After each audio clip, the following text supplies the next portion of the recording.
నిష్కపటులై ఉండుడి. మత్తయి సువార్త 10వ అధ్యాయము 16వ వచనం. కపటమును మనస్సులో ఉంచుకొనకూడదు, కపటముగా ప్రవర్తించకూడదు. సమస్తమైన దుష్టత్వమును, సమస్తమైన కపటమును, వేషధారణను, అసూయను, సమస్తమైన దూషణ మాటలు మాని నిర్మలమైన మనస్సాక్షి కలిగి నిష్కళంకమైన వస్త్రములు ధరించుకొని నీతిమంతులై నిందారహితముగా దేవునికి మహిమకరంగా జీవించాలి. దేవుడు నీ యొద్ద కోరుకునేది నీతి, న్యాయము, యథార్థత, భయము, భక్తి, వినయము, విధేయత, ఆత్మీయత, పరిశుద్ధత, పవిత్రత ఆయనకి ఇష్టము.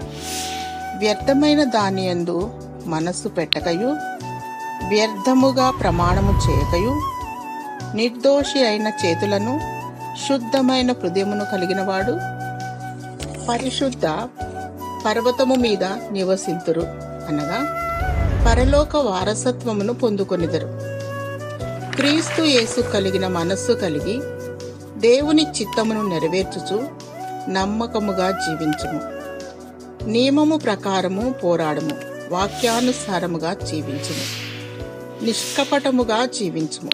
దేవుడు నిన్ను బుద్ధి కలిగిన కన్యకల వలె దీవించి వధువు గుంపులో ఉంచి ఎత్తబడే భాగ్యము దయచేయునుగాక. ఆమేన్.